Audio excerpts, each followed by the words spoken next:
No bills have been introduced. The House comes to questions for oral answer. Question number 1 in the name of Metiria Turei. Tēnā koe, Mr Speaker, tēnā koutou i te whare. Ko te minita mō te taiao, ka tuku e ngā pairewa e whakaarohia akihia nei mō te paiake o te wai i roto i te pūhera wai mā, te kaha kē atu, te iti ke iho rānei, o te uru atu o te tūkinotanga ki roto e o tātou awa wai i ngā mea whakakapi. The Honourable Dr Nick Smith. Les, the previous 2014 NPS sets a long-term goal of waterways being wadeable and an annual median less than 1,000 E. coli per 100 mils, and no specific timetable to achieving that. The new proposed standard requires 90% of Brisbane lakes to be swimmable with an annual median of less than 130 and sets a specific timetable of the year 2040.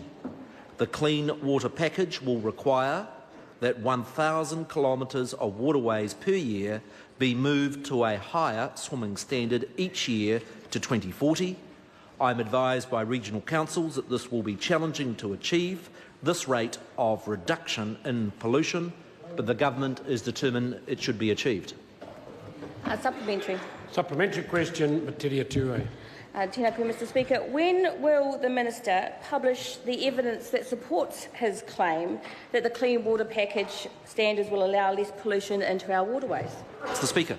The Honourable Dr Nick Smith. The Clean Water Package makes that plan in dropping the wadeability standard that provided for 1,000 E. coli per 100 mils to a swimmable standard that requires an annual median of 130 E. coli per 100 mils. Now, there's been some further debate about the statistical measures, and a further report is being produced by Mr Graham McBride from NIWA. He has unfortunately been unwell, and so there has been a delay in some of the further technical analysis around those statistical tests.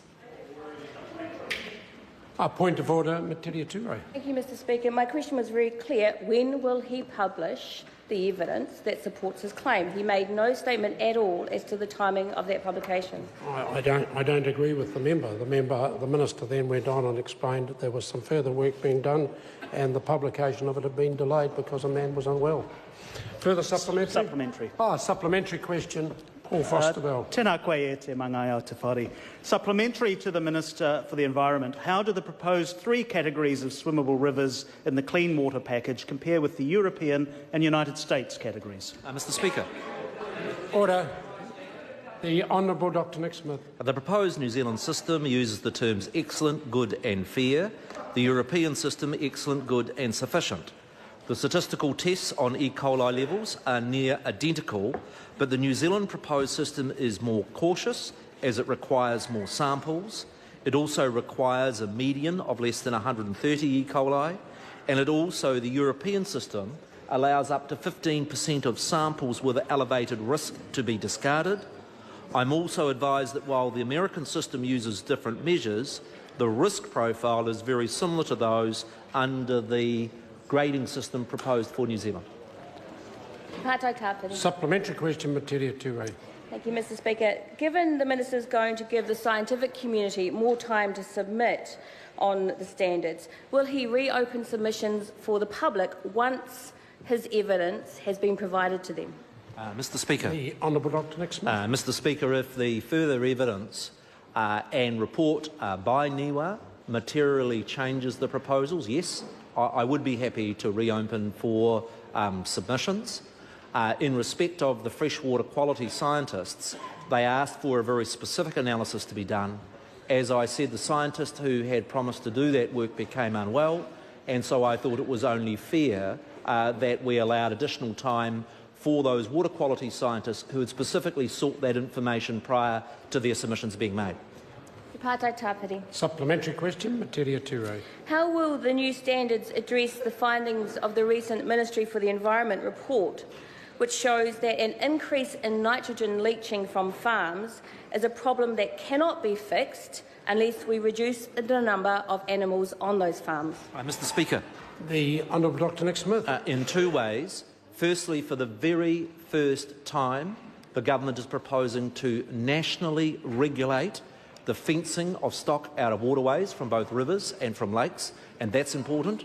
For the very first time, we are setting a nationally consistent measure and requiring it to be reported against.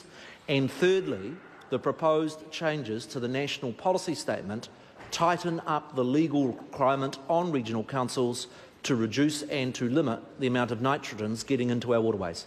Pātai Tāpiri. A supplementary question, Metiria Turei. The Minister does understand, doesn't he, that fencing will not stop the leaching of nitrogen into the waterways? Speaker. The Honourable Dr Nixman. Mr Speaker, the fencing of waterways actually provides multiple benefits. It certainly will reduce the amount of E. coli getting into our waterways. It will also reduce the amount of sediment that carries nutrients like phosphorus. And it is also true that a major source for our waterways of nitrates is from animal urine, and from animals not directly, effectively peeing in our rivers and lakes will also help. However, the major constraint on nitrates is the fact that there are now 18 catchments across New Zealand where there are legally binding limits on nitrates. When we came to government, there was none. Pātai Tāpiri. Supplementary question, Metiria Turei. Given that the Ministry for the Environment says that an increase in dairy farming means an increase in nitrogen, which means more pollution in our waterways, why will he not support a moratorium on new dairy farms to stop that pollution? Mr Speaker. The Honourable Dr Nixman. Mr Speaker, in those 18 catchments where councils have put a limit on nitrates, that does mean that there are farmers in parts of Southland, in Taupo, in the Waikato, where there cannot be dairy intensification.